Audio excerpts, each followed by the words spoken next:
और अभी भी लग रहा है ना कि ये पार्टी जो है ना साला और बहनोई का पार्टी बन के रह जाएगा, क्योंकि जिस तरीके से भविष्य में तो यही दिख रहा है। भविष्यवाणी कर रहे हैं सारिका पासवान। नहीं, मेरी भविष्यवाणी है कि ये आने वाले समय में इनके 3 सांसद जो है ना किसी वक्त भी भाग सकते हैं। जैसे पूर्व में भी इनके 4 सांसद भागे थे भाई। और इसलिए मैं बार बार कहती हूँ, वो कहते हैं ना शेर का बच्चा हूँ, ये हूँ नहीं, शेर का बच्चा हूँ, डरूंगा नहीं। आप डर के हैं और अब आप शेर के बच्चे नहीं दिख रहे हैं।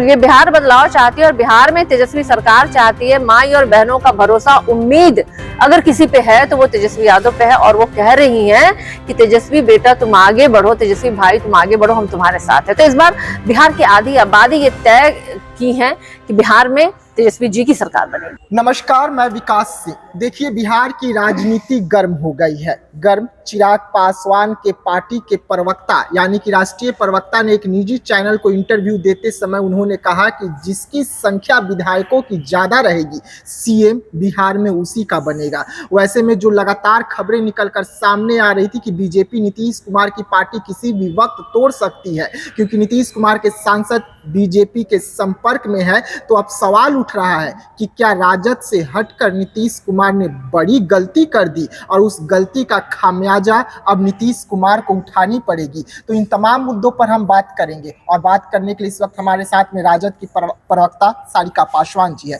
स्वागत है मैम। नमस्कार। चिराग पासवान की पार्टी का जो बयान निकलकर सामने आया, वो भी छोटे मोटे प्रवक्ता का नहीं, राष्ट्रीय प्रवक्ता का बयान आया है। इस बयान को आप कैसे देख रहे हैं?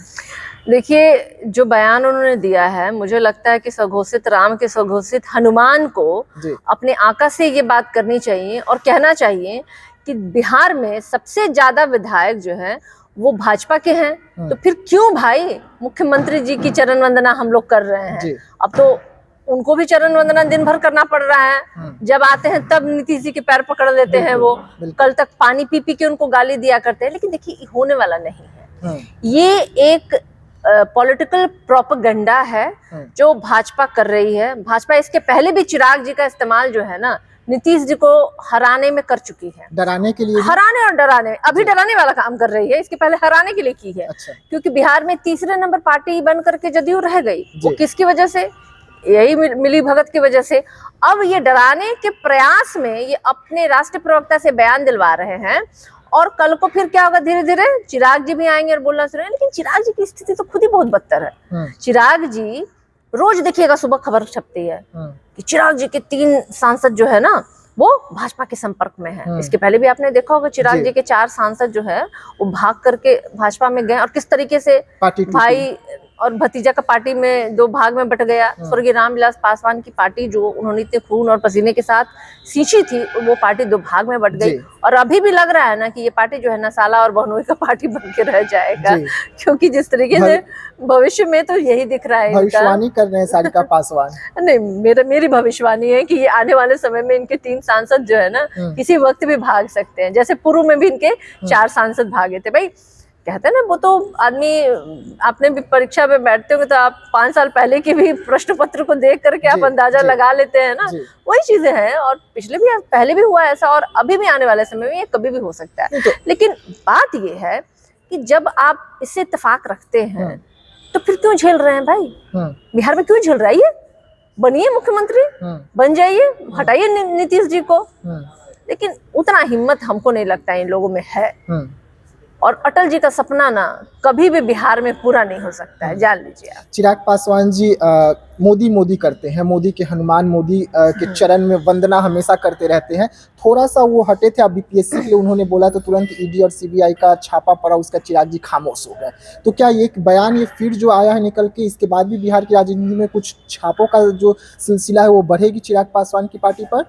देखिए, इसके पहले भी उनके एक वरिष्ठ सीनियर उनके नेता हैं, उनके घर में ईडी और इनकम टैक्स की हुई थी, रेड पड़ी थी। लेकिन सबसे बड़ी बात है कि चिराग जी हर बार, पहले भी उन्होंने अपने पिताजी की अपमान करवाया, बर्दाश्त किया कि नहीं किया, करवाया अपमान। बर्दाश्त करने वाले शब्दों का इस्तेमाल उनके लिए नहीं हो सकता है, क्योंकि वो जिस तरह की राजनीति कर रहे हैं वो लोभ और लालच के लिए कर रहे हैं जी। अपनी कोई विचारधारा उनकी है नहीं। तो मुझे लगता है कि वो यूज एंड थ्रो वाली स्थिति में है, और भाजपा उनको जो कहते हैं ना लिखो फिको कलम की तरह इस्तेमाल कर रही है। चिराग पासवान को। बिल्कुल, जब जरूरत पड़ती है चिराग को, उनको घोड़े और टट्टू की तरह उनको मैदान में छोड़ देते हैं कि जाओ और जदयू के पीछे लग जाओ तुम अपने बयानबाजियों से, कभी कभी चुनाव अलग लड़ करके, और लेकिन काम तो वो भारतीय जनता पार्टी की बी टीम की ही तरह करते हैं। तो मुझे लगता है कि अपनी चिराग जी की कोई विचारधारा रही नहीं है। जब दफादार चौकीदार का मामला था तो भी वो आए, आकर के जूस पिला के उन्होंने अनशन तोड़वाया, फिर क्या हुआ, फिर खामोश हो गए, चुप हो गए, क्योंकि अब तो भाई वो दिन रात के हिसाब से चरण वंदना कर रहे हैं नीतीश जी की। तो ये जो भी बयान है ना, मुझे लगता है कि अगर है हिम्मत तो बिहार में आकर के जिसके सबसे ज्यादा विधायक हैं उनको मुख्यमंत्री बना के दिखाइए, उसके बाद हम जानेंगे।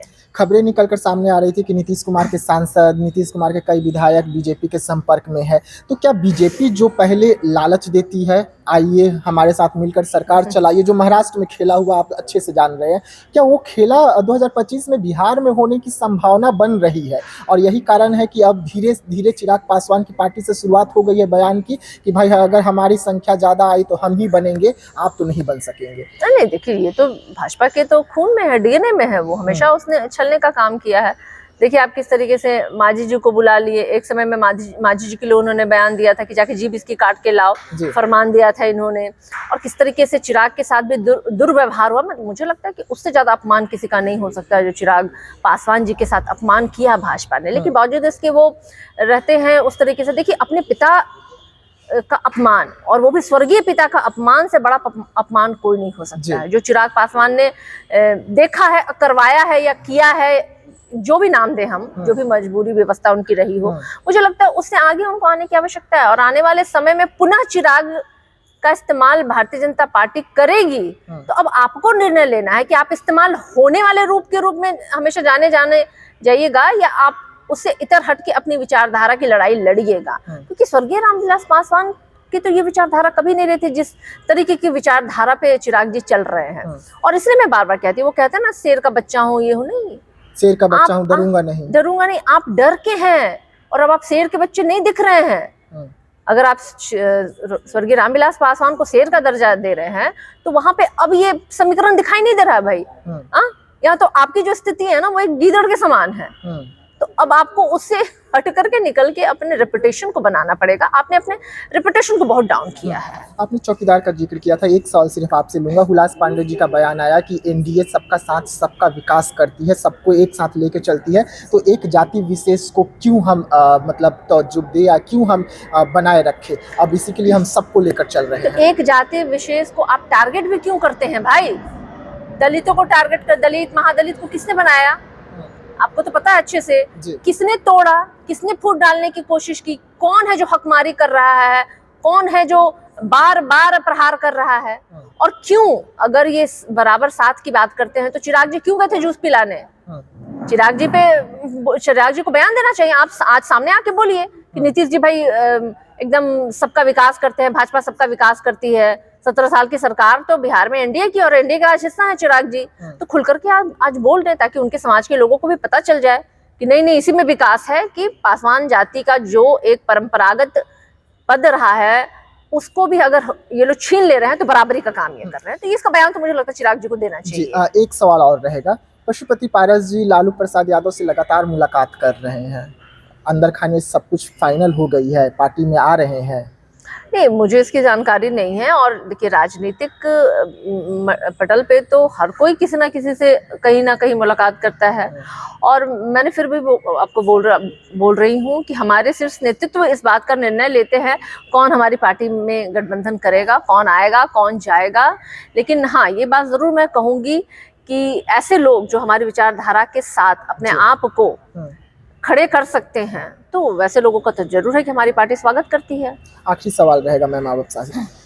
समय से पहले चुनाव की बातें चल रही है, बीजेपी नीतीश कुमार के अंदर खाने ये सब कुछ प्लानिंग चल रहा है, कभी कभी उनके प्रवक्ताओं के मुंह से निकल भी जाता है कि हो सकता है, संभावनाएं बन रही है। तो क्या सच में संभावनाएं बन रही है? और अगर बनती है तो क्या आप लोगों को फायदा होगा, नुकसान होगा? आप लोग भी तैयारी कर रहे हैं, खास करके तेजस्वी यादव। देखिए, एनडीए की एक दल जो है जीतन राम मांझी जी की, हम वो लगभग अलग हो चुके हैं। और उन्होंने तो, जीतन राम मांझी जी का ये बयान भी है कि वो केंद्र की सत्ता से भी हटना चाहते हैं। हाँ, ये हम भी नहीं कह रहे हैं, उन्होंने स्टेटमेंट दिया था। और आपने देखा कि इधर लगातार जिस तरीके की घटनाएं भाजपा और एनडीए के कार्यक्रमों में हो रही है, वो कहीं ना कहीं अंदर खाने सब कुछ ठीक नहीं, उसका बयान कर रहे हैं वो लोग। और ये कौन दावा कर सकता है कि कल को चुनाव ना हो जाए? भाई, समय से पहले चुनाव ना, लोकतंत्र है और लोकतंत्र में कुछ भी कभी भी हो सकता है, जिसको कि हम लोग प्रिडिक्ट नहीं कर सकते हैं। ना हाँ कह सकते हैं, ना कह सकते हैं। वो आने वाला समय ही ये तय करता है कि चुनाव ससमय होगा या उससे पहले होगा, गठबंधन बचेगी या गठबंधन टूटेगी। लेकिन हाँ, ये जरूर है कि जिस तरह की चीजें अभी इस एनडीए गठबंधन में दिखाई दे रही है, वो बिहार के लिए भी दुर्भाग्य है कि ऐसी सरकार जो है बिहार में है, जिसके जब से सरकार बनी है, या तो छात्र जो है वो सड़कों पे हैं, महिलाओं पे अत्याचार हो रहा है, दिन दहाड़े लोगों की हत्याएं हो जाए। तो ऐसे वजह से पूरा बिहार जो है ना त्राहिमाम है। और बिहार जो है ना वो बदलाव चाहता है, वो जितनी जल्दी हो सके वो मुझे लगता है कि चाहती है आपके बिल्कुल ये बिहार बदलाव चाहती है। और बिहार में तेजस्वी सरकार चाहती है। माई और बहनों का भरोसा, उम्मीद अगर किसी पे है तो वो तेजस्वी यादव पे है। और वो कह रही हैं कि तेजस्वी बेटा तुम आगे बढ़ो, तेजस्वी भाई तुम आगे बढ़ो, हम तुम्हारे साथ हैं। तो इस बार बिहार की आधी आबादी ये तय की है कि बिहार में तेजस्वी जी की सरकार बनेगी।